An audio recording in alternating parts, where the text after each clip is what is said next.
अस्सलाम वालेकुम everyone, welcome to Foodly Ever After. उम्मीद है आप सब खैरियत से होंगे और अपनी लाइफ एंजॉय कर रहे होंगे। तो आज मैं आपके लिए लेकर आई हूँ मज़ेदार सी साबुत मसूर दाल बिरयानी की रेसिपी। बिरयानी और दाल, ये कॉम्बिनेशन आपको थोड़ा सा अजीब लग रहा होगा, लेकिन ट्रस्ट मी, जब आप इस रेसिपी को ट्राई करेंगे तो आप इस रेसिपी के, इस बिरयानी के फ़ैन हो जाएंगे, क्योंकि ये बनती ही इतने मसालेदार और इतनी मज़े की है कि कोई भी इसको खाना पसंद करेगा। और ये जो रेसिपी है, इससे ये होगा कि हम जो बोरिंग रोज़मर्रा के खाने बनाते हैं या दाल है, उसमें अगर हम इसको फ्यूजन करके बना लें तो इसका टेस्ट जो है वो मज़ीद एनहांस हो जाता है। और बिरयानी तो वैसे भी पाकिस्तानियों को बहुत ज़्यादा पसंद है। और ये जो दाल बिरयानी है, ये तो बनती भी स्पाइसी सी है और एक खट्टा सा इसका फ्लेवर होता है, जो आपके जो टेस्ट बड्स हैं उनको बहुत पसंद आने वाला है। तो जल्दी से हम अपनी रेसिपी की तरफ आ जाते हैं। तो सबसे पहले हमने यहाँ पे 1 पाव यानी 250 ग्राम्स साबुत मसूर की दाल ले ली है और उसको हम प्रेशर कुकर में 10 से 12 मिनट के लिए बॉईल कर लेंगे। इससे ज़्यादा हम अपनी दाल को बॉईल नहीं करेंगे, क्योंकि हमें अब हमारी जो दाल है वो दानेदार चाहिए। और इसको बॉईल करके हम इसे साइड पे रख लेंगे। दूसरी तरफ हमने पैन में ले लिया है 1 कप ऑयल। अब हम उस ऑयल को गरम कर लेंगे। ऑयल गरम होने के बाद हम उसमें प्याज ऐड करेंगे। प्याज हमने यहाँ पे लिए हैं आधा किलो से ज़्यादा, 3 पाव 750 ग्राम्स, और हम उनको पैन में ऐड करके अच्छे से फ्राई कर लेंगे। क्योंकि जो ये बिरयानी है, ये मसालेदार सी ही बनती है, तो इसलिए हम इसमें ज़्यादा प्याज ऐड कर रहे हैं। प्याज हमने बारीक चॉप कर लिए हैं। अब हम उनको इतना फ्राई कर लेंगे कि वो हल्के से गोल्डन ब्राउन से हो जाए। यहाँ पे हमने लिए हैं 1 किलो चावल, और चावलों को हम आधे घंटे के लिए पानी में भिगोकर रख देंगे। यहाँ पे आप देख सकते हैं कि जो प्याज हैं वो अच्छे से गोल्डन ब्राउन हो चुके हैं। अब हम इसमें ऐड करेंगे 2 टेबलस्पून भर के अदरक लहसुन का पेस्ट, और उसको भी हम प्याज के साथ ही फ्राई कर लेंगे।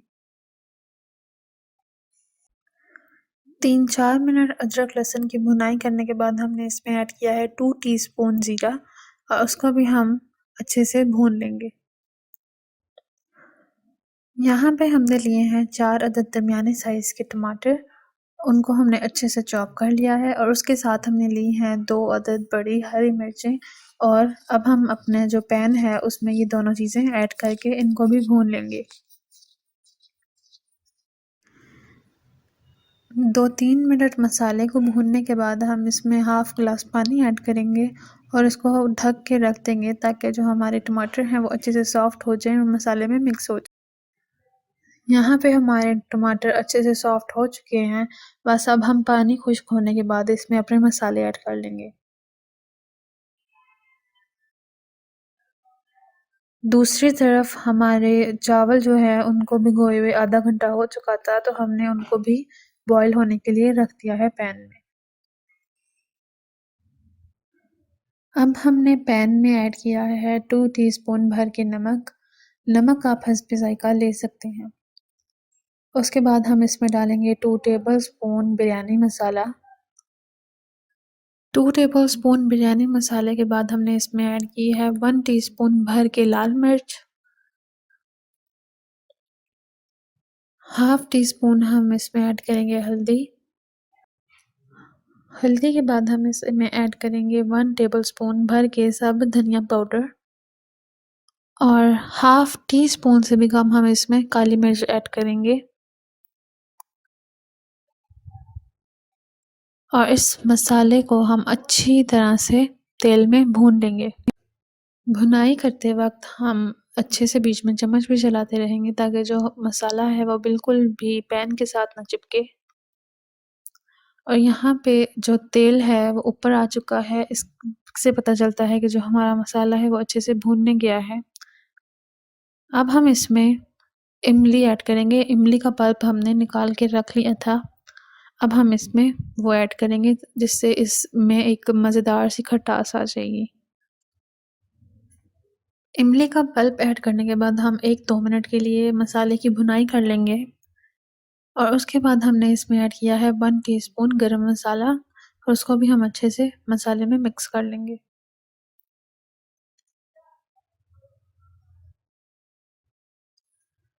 इसके बाद हम जो दाल हमने बॉयल करके साइड पे रखी थी वो इस मसाले में ऐड कर देंगे और उसको अच्छे से मिक्स कर लेंगे।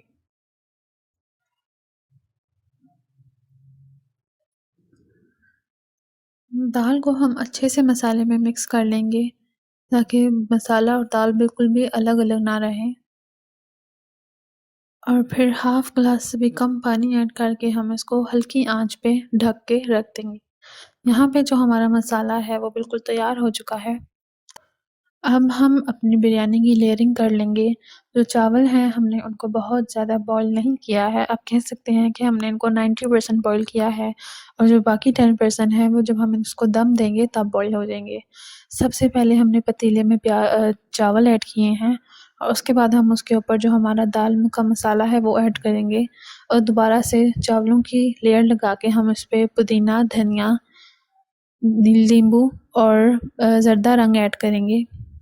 इसके बाद हम इसकी दोबारा से लेयरिंग कर लेंगे। और इसके साथ ही अगर अभी तक आपने हमारा चैनल सब्सक्राइब नहीं किया है तो लाज़मी हमारे चैनल को सब्सक्राइब कर दें और हमारी वीडियोज़ को लाज़मी अपनी फैमिली और फ्रेंड्स के साथ भी शेयर करें। लेयरिंग करने के बाद हम अपने बिरयानी को 10 से 15 मिनट के लिए दम दे देंगे। जो दम हमने देना है वो आपके चावल जो आप यूज़ कर रहे हैं उस पे वेरी कर सकता है और इसके बाद बस अब हम आपको इनकी फाइनल लुक दिखाते हैं। यहाँ पे आप देख सकते हैं कि जो चावल हैं वो बिल्कुल भी एक दूसरे के साथ नहीं जुड़े और बहुत खिले-खिले से बने हैं और हमारी जो बिरयानी है वो देखने में ही कितनी मज़ेदार और मसालेदार सी लग रही है। ये रेसिपी बहुत मज़ेदार है और ये बहुत टेस्टी बनती है, आपकी फैमिली में सबको बहुत पसंद आएगी। अगर तो आप स्पाइसेस के शौकीन हैं तो ये रेसिपी आपके लिए ही है। मैं आप सबको रिकमेंड करूँगी कि लाज़मी इस रेसिपी को ट्राई करें और अपने रिव्यूज़ हमारे साथ शेयर करें। ये रेसिपी हमारे रोज़मर्रा के खानों से बहुत डिफरेंट है और एक यूनिक सा टेस्ट है होता है इस रेसिपी का। तो उम्मीद है आपको ये रेसिपी पसंद आई होगी। लाज़मी इसे ट्राई करें और अपने रिव्यूज़ हमारे साथ शेयर करें। अगर अभी तक आपने हमारे चैनल को सब्सक्राइब नहीं किया है तो हमारे चैनल को सब्सक्राइब करें और बेल आइकन के बटन को भी क्लिक करें ताकि हमारी आइंदा आने वाली वीडियोज़ भी आप तक पहुँचती रहें। इंशाल्लाह हम दोबारा हाज़िर होंगे आपके लिए एक नई वीडियो लेकर। तब तक के लिए अल्लाह हाफ़िज़।